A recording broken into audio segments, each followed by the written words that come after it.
ಕಾಂಗ್ರೆಸ್ ನಾಯಕರು ಪ್ರತಿಭಟನೆಯನ್ನ ಮಾಡ್ತಾ ಇದ್ದಾರೆ. ಈ ವೇಳೆ ಜೆಡಿಎಸ್ ನಾಯಕರಿಗೆ ಅವಮಾನ ಆಗಿದೆ ಅಂತ ಜೆಡಿಎಸ್ ಕಾಂಗ್ರೆಸ್ ನಾಯಕರ ವಿರುದ್ಧ ದೂರು ಕೊಟ್ಟಿದೆ. ಮಾಜಿ ಮೇಯರ್ ಪದ್ಮಾವತಿ, ಪುಷ್ಪಾ ಅಮರನಾಥ್ ಸೇರಿ ಹಲವರ ವಿರುದ್ಧ ದೂರು ಕೊಟ್ಟಿದೆ ಜಾತ್ಯತೀತ ಜನತಾದಳ. ಆ ಜಾತ್ಯತೀತ ಜನತಾದಳದ ದೂರಿನ ಸಾರಾಂಶ: ಮಾಜಿ ಪ್ರಧಾನಿ, ಮಾಜಿ ಸಿಎಂ ಭಾವಚಿತ್ರಕ್ಕೆ ಅವಮಾನ ಮಾಡಿದ್ದಾರೆ ಅಂತ ಮಾಜಿ MLC ಶ್ರೀಕಂಠೇಗೌಡ ಮತ್ತು ರಾಜುಗೌಡ ದೂರು ಕೊಟ್ಟಿದ್ದಾರೆ. ಪ್ರತಿಭಟನೆಯಲ್ಲಿ ಭಾಗಿಯಾದಂಥ ಎಲ್ಲರ ಹೆಸರನ್ನ ಕೂಡ ದೂರಿನಲ್ಲಿ ಉಲ್ಲೇಖಿಸಲಾಗಿದೆ. ಅಂದರೆ ಪ್ರತಿಭಟನೆಯ ವೇಳೆ ಮಾಜಿ ಪ್ರಧಾನಿ ದೇವೇಗೌಡರು, ಮಾಜಿ ಮುಖ್ಯಮಂತ್ರಿ ಕುಮಾರಸ್ವಾಮಿ ಇವರ ಭಾವಚಿತ್ರಕ್ಕೆ ಅವಮಾನ ಮಾಡಲಾಗಿದೆ ಅಂತ ದೂರು ಕೊಡಲಾಗಿದೆ.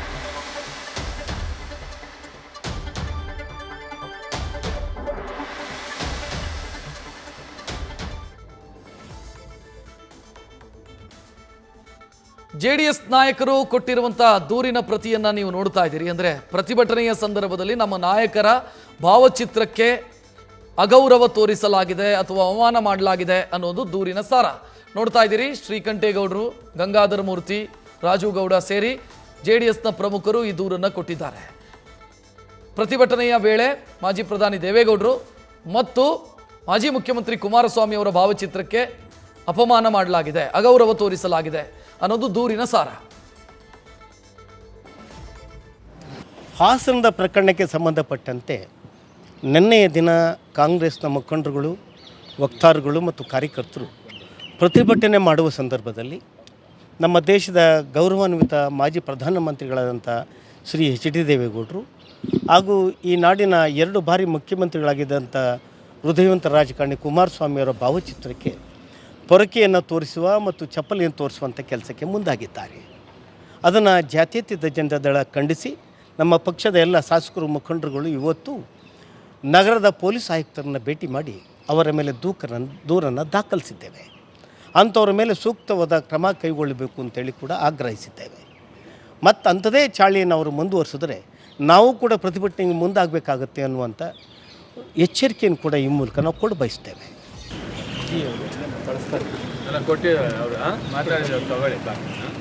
ಈ ಬಗ್ಗೆ ಹೆಚ್ಚಿನ ಡೀಟೇಲ್ ನೀಡೋದಕ್ಕೆ ನಮ್ಮ ಪ್ರತಿನಿಧಿ ಪ್ರಜ್ವಲ್ ಫೋನ್ ಸಂಪರ್ಕದಲ್ಲಿ. ಪ್ರಜ್ವಲ್, ಪ್ರತಿಭಟನೆ ಅಂದಾಗ ಈ ರೀತಿ ಆಕ್ರೋಶ ವ್ಯಕ್ತಪಡಿಸೋದು ಸಹಜವಾಗಿ ನಡೆಯುತ್ತೆ. ಈಗ ಇದರ ಬಗ್ಗೆ ಆಕ್ಷೇಪ ಎತ್ತಿದ್ದಾರೆ JDS ನಾಯಕರು. ಈ ದೂರಿನ ತೀವ್ರತೆ ಎಷ್ಟಿದೆ ಪ್ರಜ್ವಲ್, ಮತ್ತು ಇದನ್ನ ಯಾವ ರೀತಿ ಕನ್ಸಿಡರ್ ಮಾಡುತ್ತೆ ಪೊಲೀಸ್ ಇಲಾಖೆ? ರಕ್ಷತ್, ಈಗಾಗಲೇ ಪ್ರಜ್ವಲ್ ರೇವಣ್ಣ ವಿಚಾರಕ್ಕೆ ಸಂಬಂಧಪಟ್ಟಂತೆ JDS ನಾಯಕರು ಕೂಡ ಆಕ್ರೋಶವನ್ನು ಹೊರಹಾಕ್ತಾ ಇದ್ದಾರೆ. ಇನ್ನೊಂದು ಕಡೆ ಕಾಂಗ್ರೆಸ್ ನಾಯಕರು ಪ್ರತಿಭಟನೆಯನ್ನ ಕೂಡ ಮಾಡಿದ್ರು. ಅದರಲ್ಲಿ ಮುಖ್ಯವಾಗಿ ಮಾಜಿ ಪ್ರಧಾನಿ HD ದೇವೇಗೌಡ, ಅದೇ ರೀತಿ ಮಾಜಿ CM HD ಕುಮಾರಸ್ವಾಮಿ ಅವರ ಭಾವಚಿತ್ರಕ್ಕೆ ಚಪ್ಪಲಿ ಸೇವೆಯನ್ನ ಮಾಡಿದ್ರು ಅನ್ನುವಂತ ಒಂದು ವಿಚಾರಕ್ಕೆ ಸಂಬಂಧಪಟ್ಟಂತೆ ಈಗಾಗಲೇ JDS ನಾಯಕರು ಕೂಡ ಒಂದು ದೂರನ್ನ ಕೊಟ್ಟಿರುವಂತದ್ದು. ಆ ಒಂದು ದೂರನ್ನ ಈಗಾಗಲೇ ಪೊಲೀಸ್ ಆಯುಕ್ತರಿಗೆ ನೀಡಿದ್ದಾರೆ. ಪೊಲೀಸ್ ಆಯುಕ್ತರು ಕೂಡ ಆ ದೂರನ್ನ ಸ್ವೀಕರಿಸಿದ್ದಾರೆ. ಖಂಡಿತವಾಗಿಯೂ ಕೂಡ ನಾವು ಮುಂದಿನ ಕ್ರಮಗಳನ್ನ ತೆಗೆದುಕೊಳ್ತೀವಿ ಅನ್ನುವಂತ ಒಂದು ಮಾತನ್ನ ಹೇಳಿದ್ರು. ಇಲ್ಲಿ JDS ನಾಯಕರು ಮಾಡ್ತಾ ಇರುವಂತಹ ಆರೋಪ ಇಷ್ಟೇ. ಪ್ರಮುಖವಾಗಿ ಇಲ್ಲಿ ಪ್ರತಿಭಟನೆ ಮಾಡುವಂತಹ ವೇಳೆಯಲ್ಲಿ ಮಾಜಿ ಪ್ರಧಾನಿ ದೇವೇಗೌಡರು ಅವರಿಗೆ ಅವಮಾನ ಮಾಡಲಾಗಿದೆ. ಅದೇ ರೀತಿ ಮಾಜಿ ಮುಖ್ಯಮಂತ್ರಿ HD ಕುಮಾರಸ್ವಾಮಿ ಅವರಿಗೂ ಕೂಡ ಅವಮಾನ ಮಾಡಲಾಗಿದೆ. ಅಷ್ಟೇ ಅಲ್ಲದೆ ಉದ್ದೇಶಪೂರ್ವಕವಾಗಿ ಅವರು ಈ ರೀತಿಯಲ್ಲಿ ಮಾಡಿದ್ದಾರೆ. ಅವರು ಆಕ್ರೋಶವನ್ನ ಹೊರಹಾಕೋದಾಗಿದ್ರೆ ಬೇರೆ ರೀತಿಯಲ್ಲೂ ಕೂಡ ಆಕ್ರೋಶವನ್ನ ಹೊರಹಾಕಬಹುದಾಗಿತ್ತು. ಆದ್ರೆ ಅವರು ಆ ರೀತಿ ಯಾವುದೇ ಒಂದು ಕೆಲಸಕ್ಕೂ ಕೂಡ ಕೈ ಹಾಕಿಲ್ಲ. ಬೇಕಂತಲೇ ಅಂದ್ರೆ ಪಕ್ಷದ ನಾಯಕರಿಗೆ ಮುಜುಗರ ತರಬೇಕು, ಅದೇ ರೀತಿಯಲ್ಲಿ ಅವರ ಒಂದು ವರ್ಚಸ್ಸನ್ನ ಕಡಿಮೆ ಮಾಡಬೇಕು ಅನ್ನುವಂತ ಒಂದು ಹಿನ್ನೆಲೆಯಲ್ಲಿ ಈ ರೀತಿಯ ಒಂದು ಕೃತ್ಯವನ್ನ ಎಸಗಿದ್ದಾರೆ ಅನ್ನುವಂತ ಒಂದು ಆರೋಪವನ್ನ ಈಗಾಗಲೇ JDS ನಾಯಕರು ಕೂಡ ಮಾಡ್ತಾ ಇರುವಂತದ್ದು. ಅದರಲ್ಲೂ ಕೂಡ ಮುಖ್ಯವಾಗಿ ಅಂದ್ರೆ ಮೊನ್ನೆ ದಿನ ಪ್ರತಿಭಟನೆಯಲ್ಲಿ ಭಾಗಿಯಾಗಿದ್ರಲ್ಲ, ಅವರೆಲ್ಲರ ಮೇಲೂ ಕೂಡ ದೂರನ್ನ ಕೊಡುವಂತ ಒಂದು ಕೆಲಸವನ್ನ ಮಾಡಿದ್ದಾರೆ.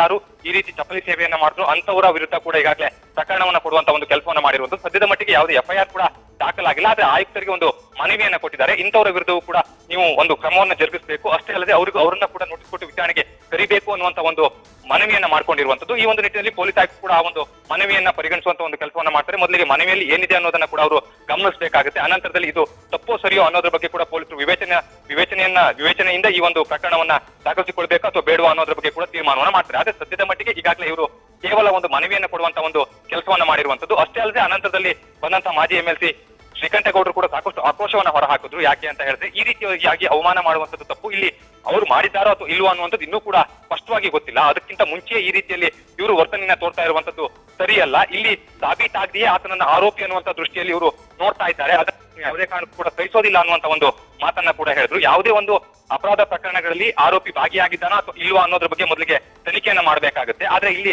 ತನಿಖೆ ಆಗೋದಕ್ಕಿಂತ ಮುಂಚೆ ಕಾಂಗ್ರೆಸ್ ಎಲ್ಲೋ ಒಂದು ಕಡೆ ಜೆಡಿಎಸ್ ನಾಯಕರ ಮೇಲೆ ಮುಗಿ ಬೀಳ್ತಿದೆ ಅನ್ನುವಂಥದ್ದೇನಿದೆ ಅದು ಜೆಡಿಎಸ್ ನಾಯಕರ ಆರೋಪ ಕೂಡ ಹೌದು. ಅಲ್ಲಿ ಇನ್ನೊಂದು ಮಾತನ್ನ ಹೇಳಿದ್ರು, ಈಗಾಗಲೇ ಜೆಡಿಎಸ್ ನಾಯಕರೆಲ್ಲರೂ ಕೂಡ SIT ರಚನೆಯನ್ನ ಸ್ವಾಗತಿಸಿದ್ದಾರೆ. ಅದೇ ರೀತಿ ತನಿಖೆಯಾಗ್ಲಿ, ಸತ್ಯಾಸತ್ಯತೆ ಹೊರಬರಲಿ. ಒಂದೊಮ್ಮೆ ಪ್ರಜ್ವಲ್ ರೇವಣ್ಣ ಅವರು ಇದರಲ್ಲಿ ತಪ್ಪೆ ಮಾಡಿದ್ದೇ ಆಗಿದೆ, ಖಂಡಿತವಾಗಿ ಕೂಡ ಅವರನ್ನ ಬಂಧಿಸಿ ಅದರಲ್ಲಿ ಯಾವುದೇ ರೀತಿಯ ಒಂದು ಆಕ್ಷೇಪಣೆ ಇಲ್ಲ ಅನ್ನೋದನ್ನ ನಮ್ಮ ಜೆಡಿಎಸ್ ನಾಯಕರು ಹೇಳ್ತಾ ಇದ್ದಾರೆ. ಆದ್ರೂ ಕೂಡ ಯಾಕೆ ಹಾಗಾದ್ರೆ ಕಾಂಗ್ರೆಸ್ ಈ ರೀತಿಯಲ್ಲಿ ವರ್ತನೆ ಮಾಡ್ತಾ ಇದೆ ಅನ್ನುವಂತ ಒಂದು ಪ್ರಶ್ನೆಯನ್ನ ಕೂಡ ಈಗಾಗಲೇ ಮಾಡಿರುವಂತದ್ದು. ರಕ್ಷತ್, ಧನ್ಯವಾದ ಪ್ರಜ್ವಲ್ ಮಾಹಿತಿಗೆ.